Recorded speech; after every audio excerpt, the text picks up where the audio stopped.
लेकिन प्रॉब्लम ये थी, ये पूरा मिशन ऑलमोस्ट सुइसाइड अटैक बन गया, क्योंकि सामने ड्रैगन नाइट्स थे और ऑर्डिनरी वॉरशिप्स उनके सामने कुछ भी नहीं थे। रिजल्ट ये हुआ कि पूरा स्टील्थ फ्लीट डिस्ट्रॉय हो गया। हालांकि अच्छी बात ये थी कि कोई सोल्जर्स मरे नहीं, क्योंकि शिप्स रिमोटली कंट्रोल हो रही थी, लेकिन फिर भी फेडरेशन को भारी नुकसान हुआ।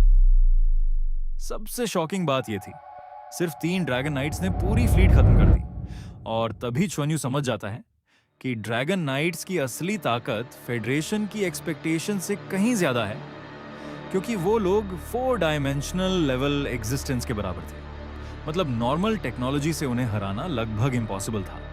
इसके बाद च्युआन्यू तुरंत सीरियस हो जाता है और पूछता है कि क्या उसके पेरेंट्स से कांटेक्ट हुआ था, लेकिन जवाब मिलता है नहीं। और यहीं से टेंशन और बढ़ जाती है, क्योंकि अब सिचुएशन सिर्फ पॉलिटिकल नहीं रही थी, ये पूरा युद्ध किसी भी समय फुल स्केल गैलेक्टिक वॉर में बदल सकता था।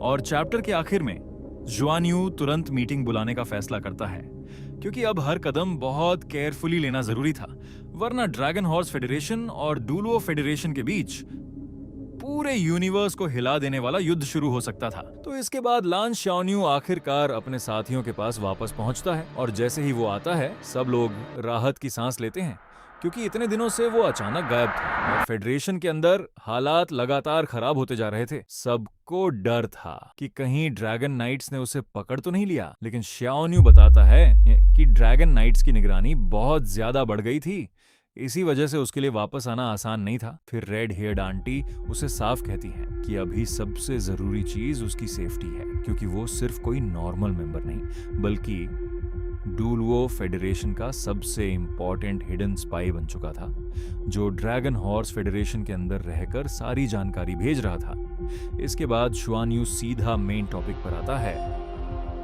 और पूछता है कि फेडरेशन आगे क्या करने वाली है। तब पता चलता है कि फेडरेशन का पहला ऑपरेशन पूरी तरह फेल हो चुका है और लॉसेस भी बहुत हैवी हुए। फिर वो एक्सप्लेन करते हैं कि ड्रैगन नाइट्स उनकी सोच से भी ज्यादा डेंजरस निकले, क्योंकि वो हजारों मीटर लंबे जायंट ड्रैगन्स में ट्रांसफॉर्म हो सकते हैं और नॉर्मल बैटलशिप अटैक्स उन पर बिल्कुल असर नहीं करते। यहां तक कि कई अटैक्स तो उन्हें हिट भी नहीं कर पाए। लेकिन दूसरी तरफ ड्रैगन नाइट्स के सिर्फ एक अटैक से पूरा वॉरशिप डिस्ट्रॉय हो रहा था। मतलब टेक्नोलॉजी और मिलिट्री पावर होने के बावजूद फेडरेशन अभी भी सुपर गॉड लेवल बीइंग्स के सामने कमजोर थी। फिर डिस्कशन सैबोटाज की तरफ जाता है कि क्या अंदर से एनिमी को कमजोर किया जा सकता है, लेकिन तुरंत ये आइडिया रिजेक्ट हो जाता है, क्योंकि अगर उनका हिडन नेटवर्क एक्सपोज हो गया तो फ्यूचर में दोबारा इन्फिल्ट्रेट करना लगभग इम्पॉसिबल हो जाएगा। और फेडरेशन के लिए इंफॉर्मेशन ज्यादा इंपॉर्टेंट थी, डायरेक्ट अटैक से भी ज्यादा।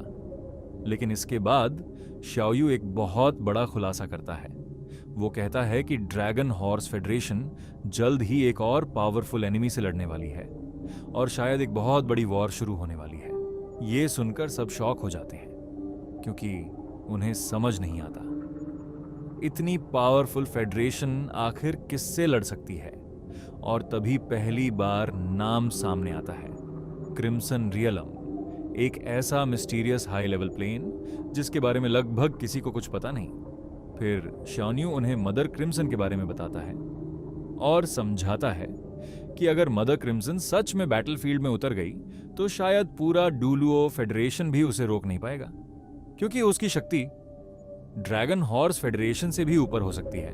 अब सिचुएशन पहले से कहीं ज्यादा डेंजरस हो चुकी थी, क्योंकि अब सिर्फ पॉलिटिकल कॉन्फ्लिक्ट नहीं, बल्कि यूनिवर्स लेवल डिस्ट्रक्शन का खतरा सामने था।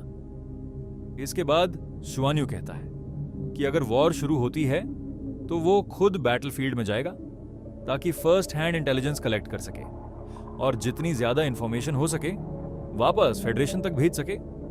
लेकिन तभी एक और शॉकिंग खबर सामने आती है। ड्रैगन राइजिंग प्लेटफॉर्म पर अचानक बहुत बड़ा बदलाव हुआ था। पूरा आसमान कलर्ड लाइट से भर गया। इतनी मैसिव एनर्जी निकली कि पूरा प्लेटफॉर्म लगभग कोलैप्स होने वाला था। पहले रूमर्स फैले कि शायद कोई ड्रैगन ट्रिबुलेशन क्रॉस कर रहा था, लेकिन स्ट्रेंजली उस घटना की सारी न्यूज तुरंत ब्लॉक कर दी गई। कोई ब्रॉडकास्ट नहीं हुआ, कुछ भी पब्लिक नहीं आने दिया गया। और तभी रेड हेयर्ड आंटी टेंशन में सा जाती है, क्योंकि अगर ड्रैगन क्लैन के पास एक और सुपर पावर हाउस आ गया तो फ्यूचर वॉर और भी डेंजरस हो जाएगी।